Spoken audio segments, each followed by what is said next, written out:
In today's date, when the tech gets outdated faster than your coffee gets cold, I am talking about the iPad Pro M1 2020 and why it is my go-to iPad in 2025. Hello everyone, my name is Rahim and you are watching the Everyday Talk on YouTube, and today we are going to be talking about the iPad Pro M1 which was released in 2025 and why you should still keep it in 2025 if you own one. So let's get started with the request that subscribe to the channel if you like what you see. So bear me with seeing on the right side of where I have placed a screen with the well-researched notes for you guys to explain you everything better and make your purchase decision easier. So first of all, let's talk about the design and build quality. Actually, it is a thin premium style of build which was not changed until the M3 iPad Pro, but in the M4 the design was changed. iPad was made a little bit thinner, but still there is no point of changing your iPad just for the design, because it is still sleek, it is still very much practical. And let me hold it for you guys.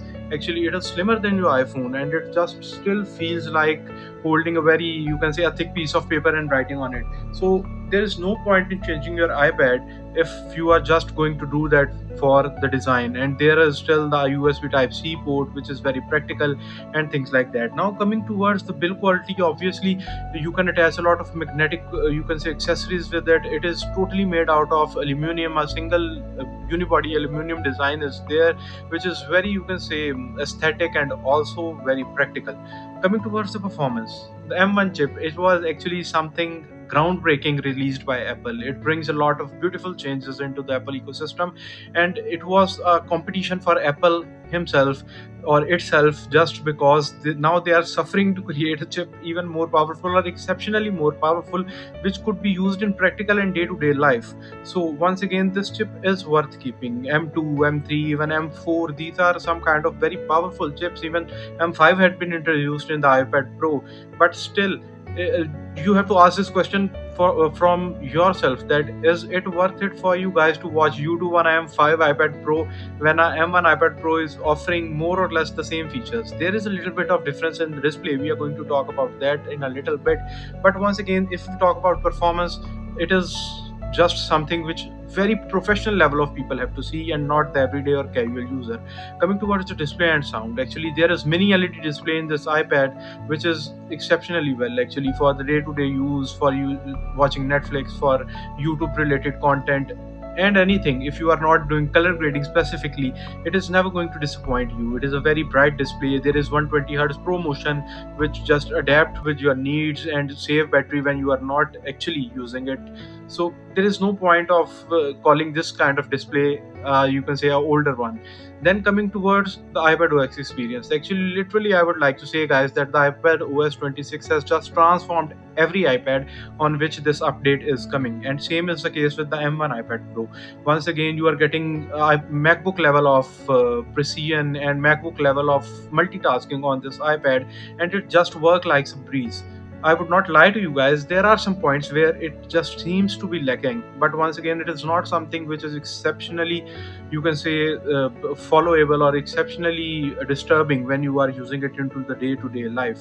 So, this is something, or this is not once again a point to consider a newer upgrade when you can get a M1 on a very, you can say, cheaper price, and it is best value for money as per me, because I am also not upgrading it. So at this point, I would like to request you to subscribe to the channel so we could grow as a family together, and also give a thumbs up if you are enjoying the review, as YouTube's algorithm really likes that. Now coming towards the battery life and reliability. Actually, once again, battery life, the 10-hour battery life which Apple claims for every iPad they have released, even the latest one, the M5 ones, it is still living up to the claim. Without charging, I could get almost 8 to 9 hours of casual use and 5 to 6 hours of very hard video editing and even sometimes gameplay use. So this is something which is not disturbing me, and it is really a reliable tablet. I could just charge it to 100%, keep it with me, and it would easily last with me for the whole day while I'm taking notes in my university classes, or even if I'm editing videos for the YouTube. Then coming towards accessories, actually one of my favorite one is obviously the Magic Keyboard by Apple itself, but there are also third-party keyboard cases, and then there is Apple Pencil. First of all, let's talk about the keyboard case with the trackpad iPad with the entire, you can say, a very beautifully made keyboard with the scissor mechanism. This is something which could convert your iPad, especially with the iPadOS 26, into a full-fledged laptop. So you could just invest in this accessory, even though it makes iPad even heavier than the MacBook with the 13-inch display. But once again, it is going to be something a worthwhile, you can say, investment. Then coming towards Apple Pencil, actually it is just once again here with me Apple Pencil second generation, which works with this, and even Apple Pencil USB Type C also works with this iPad. Both of them are great investments. You are going to love them if you are a student, and even if you are a creator, or if you are an artist. This pencil is going to be great for you guys, and it is going to be a worthwhile investment, same as it is with with the Magic Keyboard. So now coming towards the value and the pricing, actually the iPad Pro M1 is even sold with lesser than the base models of the iPad Air, which are currently on Apple's website. So this is something which you could is a no-brainer in, I think so, today's world. You can go with 11-inch model or the 12.9 like I am having, and it is going to cost you way less than something which is just being sold on Apple's website, or even the M3 or M4 iPads, which are no more listed on the website. So this is a worthwhile investment, I would say, again and again and once again. So finally, if we compare it with the latest models, obviously there is no comparison.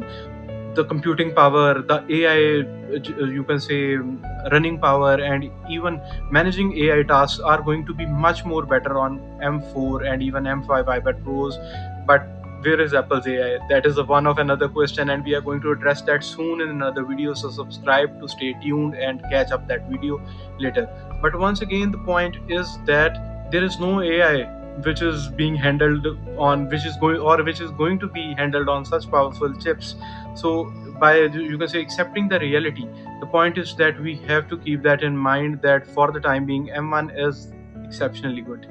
Finally, personal reasoning, and I would like to explain that why I am not changing this iPad. Basically, my basic workflow is taking notes, editing videos, and sometimes casually watching Netflix or YouTube on this iPad. And all these tasks are being managed exceptionally well on this iPad. They are beautifully being run. I have never faced any problem while editing videos on CapCut, on VN, and even I have used LumaFusion on this iPad, and it is very great, I think so. There is no need to change that whatsoever.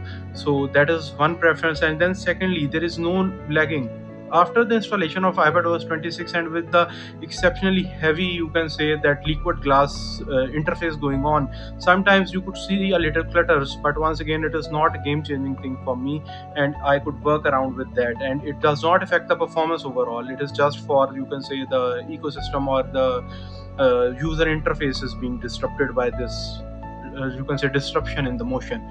Finally, so the conclusion is that iPad Pro M1 is still worth buying in 2025, and it is no brainer. You could just easily rely on this iPad for day-to-day activities, and you can even take it to a little pro level, as it was a pro iPad, and it is a pro iPad as the name suggests. So you could just edit some videos, light photography, and even editing pictures, photography editing, actually I was like trying to say.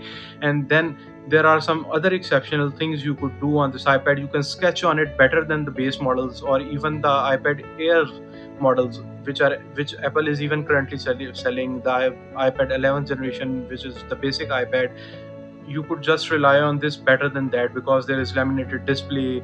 You could just easily transfer the files. The Apple Pencil support, the Apple Pencil second generation support is there, which you could just use the double tap features and all other perks like that. So that is all from this video. This was my review. If there is anything you want to add, the comment section is just for you guys. You can ask questions, add anything. You are more than welcome, and the feedback is always welcome.